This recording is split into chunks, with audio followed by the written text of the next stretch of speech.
Hello, welcome back to another Pen Talk.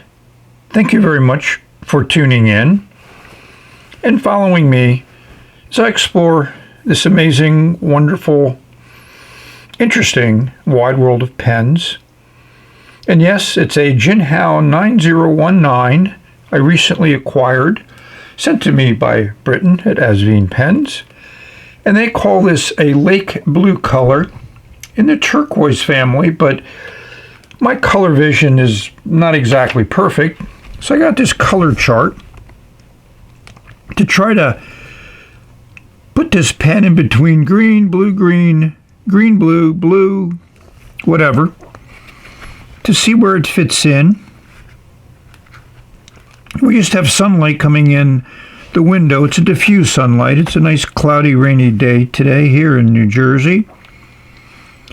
So I'd say this is in the green-blue family, but let's shed some more light on it. We'll turn on some LEDs, and yes, we're going to get reflections.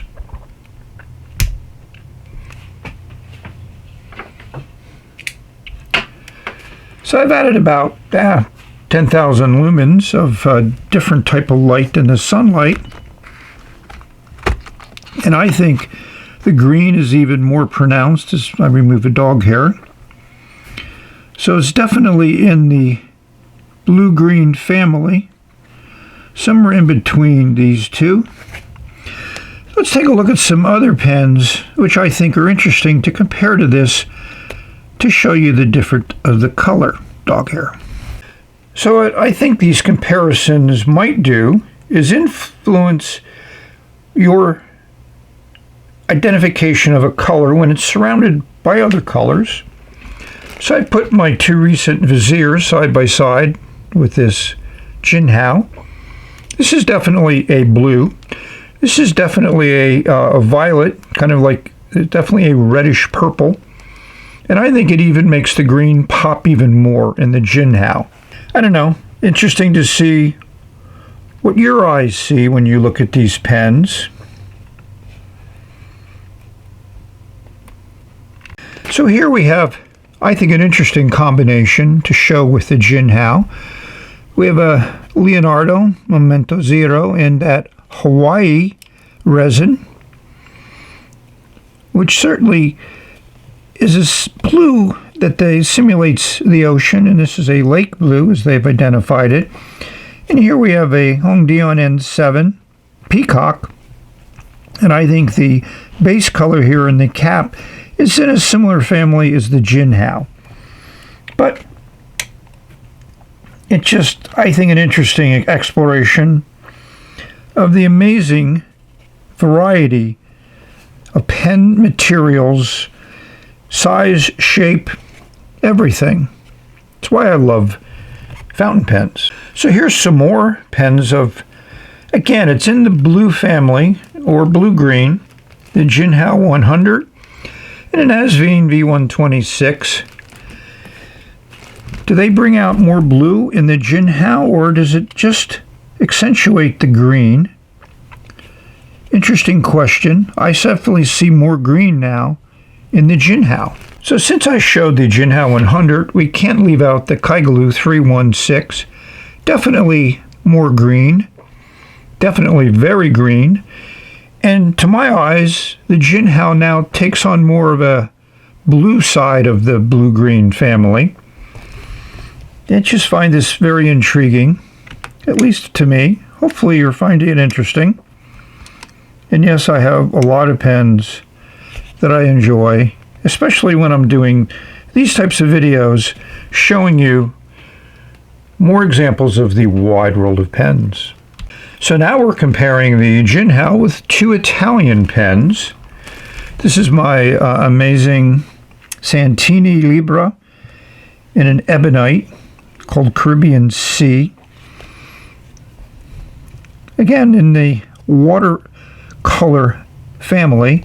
And this is a pen you haven't seen before. It's a Wilmos from the 40s, Italian resin, Italian-made pen. Definitely more green. But again, three amazing pens. three completely different looking pens. How does that color of that Jinhao now appear to you? Good question. And yes, I do have another 9019, which is called blue, but it's certainly a deeper, darker blue than the lake blue. Gold trim, which I think really sets off the color. I don't know, makes the lake blue appear more blue than some of the other combinations. So let's take a look at all the 9019s I have.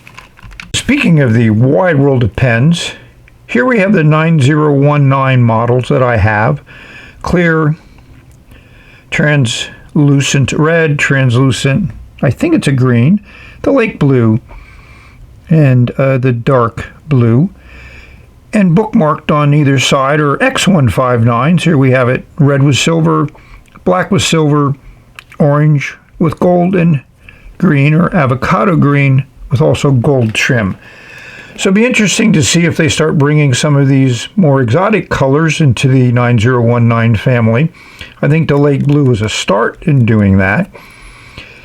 These don't fit very well on my corrugated sheet that I put pens on because they are so big and thick.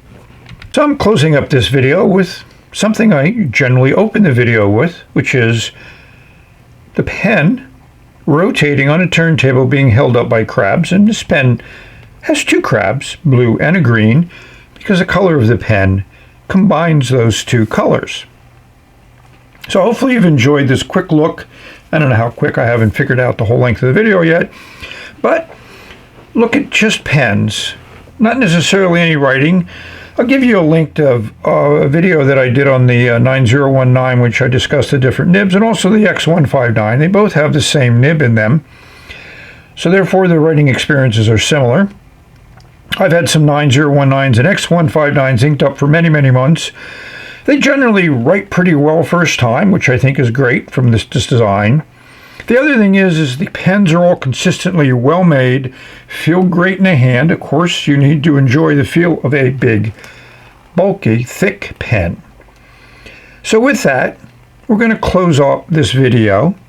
I hope it finds everyone safe, healthy, and happy, enjoying your pens, enjoying your life, just being in the moment.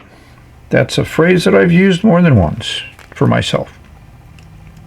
So with that, we will say thank you for watching. We've reached the end, and we will say bye-bye as I shake everything.